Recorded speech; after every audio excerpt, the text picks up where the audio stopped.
Assalamualaikum warahmatullahi wabarakatuh. Perkenalkan nama saya Anggun Natasha dengan NIM 230420007. Baik, di sini saya akan mempresentasikan laporan PJBL saya pada mata kuliah Metode Penelitian Administrasi dengan dosen pengampu Ibu Artadini Akmal, MPA. Laporan saya berjudul Analisis Kebijakan PLTSA Kota Padang. Selanjutnya itu ada abstrak penelitian. Penelitian saya ini menggunakan metode kualitatif, yang mana metode ini menggunakan pendekatan deskriptif melalui wawancara, observasi, dan juga dokumentasi mendalam. Penelitian ini menganalisis kebijakan pembangunan pembangkit listrik tenaga sampah atau PLTSA di Kota Padang sebagai solusi inovatif dalam pengelolaan sampah. Melalui pendekatan ini, fokus saya itu ada 3, yaitu perumusan dan implementasi kebijakan, yang kedua faktor pendukung dan juga penghambat, dan yang ketiga itu kontribusi keberlanjutan lingkungan. Selanjutnya itu ada latar belakang masalah. Pertumbuhan penduduk dan aktivitas ekonomi di Kota Padang memicu lonjakan volume sampah setiap tahunnya. Kapasitas TPA air dingin yang semakin terbebani menuntut inovasi di luar program konvensional seperti bank sampah yang partisipasinya masih relatif rendah.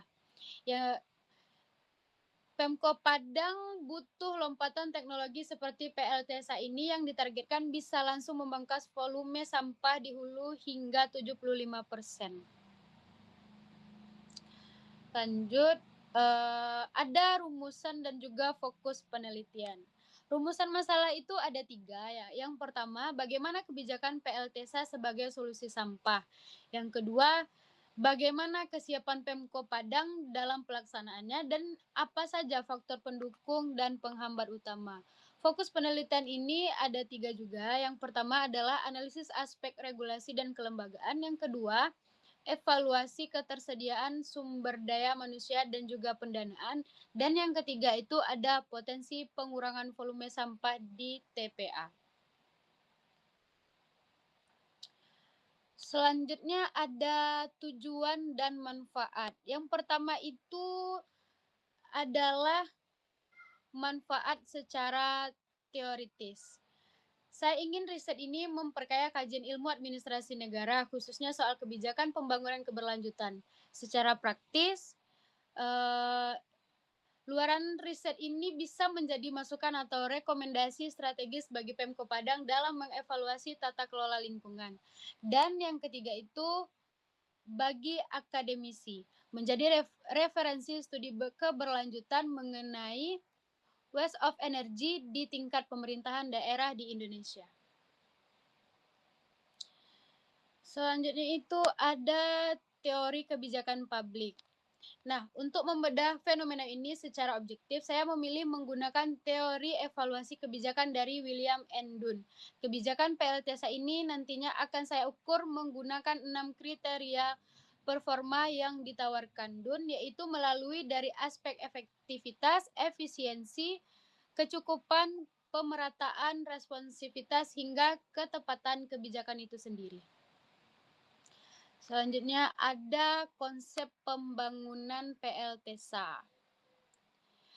Waste to Energy atau WTE, teknologi yang mengubah sampah menjadi energi listrik melalui proses termal atau biokimia yang mempunyai manfaat utama seperti mengurangi timbunan sampah secara signifikan sampai dengan 80% dan juga menghemat lahan TPA hingga menyediakan sumber energi ramah lingkungan.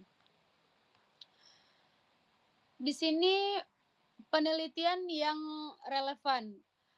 Saya mengambil penelitian terdahulu, yaitu ada Ayuning Tias 2021 dengan judul penelitian kebijakan PLTSA di Surakarta yang fokusnya kesiapan regulasi dan koordinasi lembaga.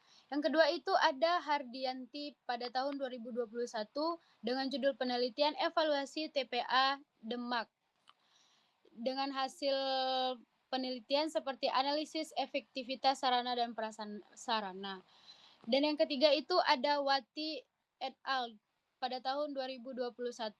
Judul penelitiannya adalah efektivitas TPST 3R dengan hasil penelitian pentingnya partisipasi masyarakat. Dan yang terakhir itu ada Arisandi pada tahun 2020 dengan judul penelitian implementasi Dinas LH dengan hasil hambatan lahan dan anggaran daerah. Selanjutnya itu ada kerangka konseptual. Nah, kerangkanya itu ada 3. Yang pertama adalah masalah publik, yang mana meningkatkan volume sampah di Kota Padang dan kapasitas TPA terbatas. Yang kedua itu ada kebijakan PLTSA, analisis kriteria William Endun, yaitu efektivitas, efisiensi, dan juga kecukupan. Dan yang ketiga ada output.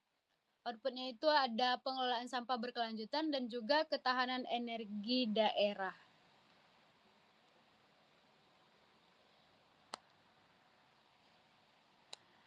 Yang selanjutnya ada metode dan juga lokasi. Metodenya sudah saya sampaikan di awal dan juga lokasi bisa kita lihat ada di Kota Padang, Sumatera Barat.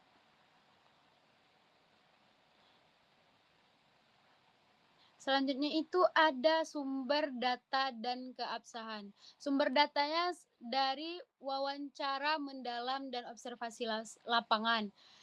Dan juga Perpres nomor 35 2018, dokumen Pemkot dan juga jumlah jurnal ilmiah. Maaf. Dan uji keabsahannya triangulasi sumber dan juga membandingkan info antar instansi. Secara teknik, cek silang hasil wawancara dengan dokumentasi resmi.